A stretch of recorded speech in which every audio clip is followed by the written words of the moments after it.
بصرہ کی رہنے والی ایک خاتون تھی بڑھیا. نزہۃ المجالس میں یہ واقعہ آتا ہے کہ بصرہ میں ایک بڑھیا رہتی تھی. اس نے انتقال سے پہلے اپنے بیٹے کو وصیت کی کہ بیٹے میں جس لباس میں عبادت کرتی ہوں، پھر جو لباس پہن کر میں اللہ کی عبادت میں مصروف رہتی ہوں، میرے انتقال کے بعد تم اسی لباس میں مجھے کفنا کر دفن کرو. جب اس بڑھیا کا انتقال ہوا تو بیٹے نے سمجھا کہ یہ پرانا لباس ہے، پرانا، اور وہ بڑھیا کا معمول تھا. وہ لباس صرف رجب کے مہینے میں عبادت کرنے کے لیے اس نے سلوایا تھا، صرف رجب کے مہینے میں. تو وہ بیٹے کو وصیت کرتی ہے کہ چونکہ یہ میرے رجب کے مہینے میں عبادت کا لباس ہے، میں اس کی برکت قبر میں لے جانا چاہتی ہوں، تو میرے انتقال کے بعد اسی میں کفنایا جائے اور دفنایا جائے. بیٹے نے کہا لباس بوسیدہ ہے، پرانا ہے. نیا کفن لایا، لا کر وہ اپنی ماں کو اٹھایا، وہ لباس معمول کے مطابق پہنایا گیا، کفن، نیا کفن پہنا کر جب اس کو دفن کیا گیا، بیٹا ماں کو دفن کر کے لوگوں کے ساتھ گھر کو واپس ہوا. جیسے ہی گھر میں واپس ہوا تو کیا دیکھتا ہے کہ نیا جو کفن تھا، جس نئے کفن کے ساتھ ماں کو اس بیٹے نے، اس نیک خاتون کو دفن کر کے آیا ہے، وہ کفن گھر میں ہے. گھر کا پرانا وہ جو لباس تھا رجب کے مہینے کا، وہ گھر سے غائب، وہ گھر سے غائب ہے. بیٹا آیا، بڑے کشمکش میں ہوگا، مبتلا ہوا، تعجب میں پڑ گیا.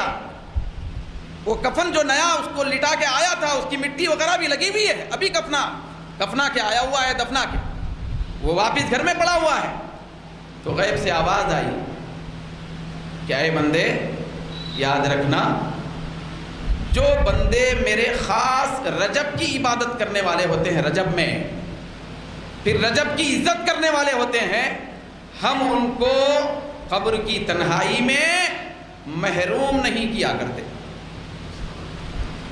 ہم قبر کی تنہائی میں بھی ان کے ساتھ رہتے ہیں جو رجب کی عزت کرتے ہیں. لہذا تیری ماں کی نیت رجب کے مہینے کے اندر جس لباس میں عبادت کرتی تھی، اس لباس کے ساتھ قبر میں پہنچنے کی تھی. لہذا تو نئے کفن میں دفنا کے آیا ہے، ہم تیری ماں کے ارادے اور تمنا کے مطابق رجب کے لباس کو تیری ماں کے جسم پہ چڑھا دیا ہے. تو یہ لباس کی بھی برکت، جو رجب کے مہینے میں عبادت کے لیے لباس بنایا جاتا تھا، تو اس کی بھی برکت اتنی زیادہ ہوتی ہے کہ قبر کا ماحول منور ہو جاتا ہے.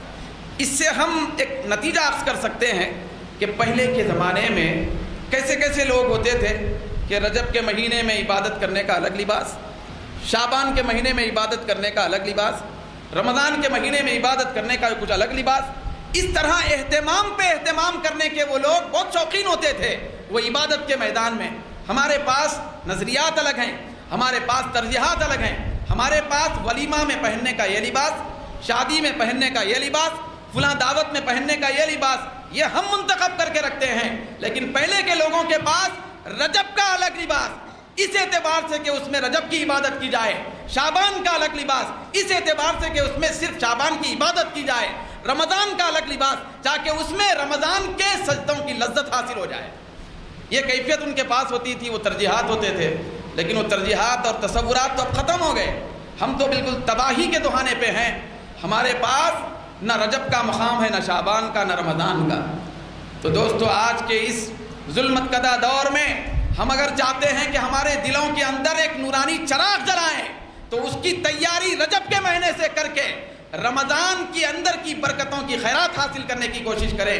پروردگار عالم ہم سب کو رجب کی برکتوں سے ایسا مالا مال فرما کہ رمضان کی خیر و برکت سے ہمارے دلوں کو منور اور مجلہ فرمائے. وما علینا الا البلاغ.